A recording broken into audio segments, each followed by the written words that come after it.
1973வது வருஷம் வெளிவந்து தலைவர் நடித்து சக்கப்போடு போட்ட ஹாங்காங் மூவி, அதாவது சைனா மூவி வந்து பார்த்திங்கன்னா த வே ஆஃப் டிராகன். தலைவர் ஹாங்காங்கு, அதனால் ஹாங்காங் மூவின்ட்டேன், சாரி. படத்தோட கதை என்ன அப்படின்னு பார்த்தீங்கன்னா, ஒரு சைனாக்கார பொண்ணு வந்து பார்த்திங்கன்னா ஒரு 5 பசங்களோட ஒரு ஹோட்டல் வச்சு ரோமில் நடத்திக்கிட்டு இருக்காங்க. அங்கே ஒரு ரோமில் இருக்கக்கூடிய லோக்கல் ரவுடி என்ன செய்கிறாங்கன்னு பார்த்தீங்கன்னா, இது மாதிரி வந்து நீங்கள் எல்லாம் ஹோட்டல் உங்கள் ஊரில் போய் வச்சுங்க, இங்கெல்லாம் வச்சுக்கூடாது, ஊரை விட்டு உங்களை கொன்னுடுவோம் இல்லை நாங்கள் அப்படிங்கிற மாதிரி மிரட்டுறாங்க.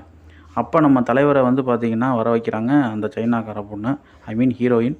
அதுக்கப்புறம் நம்ம தலைவர் வந்ததுக்கப்புறம் என்ன மாதிரியெல்லாம் சரவெடி வெடிச்சிச்சு, எப்படியெல்லாம் தலைவர் வந்து பார்த்திங்கன்னா பட்டாசு கொளுத்துனாங்க அப்படிங்கிறது தான் இந்த படத்தோட மொத்த கதையுமே. படத்தில் வந்து மனுஷன் வந்து எனக்கு தெரிஞ்சு மனுஷன் இந்த படத்தில் வந்து பார்த்திங்கனாக்க உண்மையிலேயே மனுஷன் வந்து டிராகன் மாதிரி சும்மா சுற்றி சுற்றி சூறாவளி மாதிரி பொழந்து எடுத்துருப்பாப்புல. படம் வந்து உண்மையிலே பார்த்திங்கன்னா எனக்கு வந்து பார்த்திங்கன்னா ஸ்பெஷலாக இந்த படம் ரொம்ப பிடிக்கும். இந்த படத்தை மிஸ் பண்ணாதீங்க. ஆனால் யூடியூப்பில் அவைலபிளாக இல்லை தமிழில், ஒரு சில இதாக இருக்குது.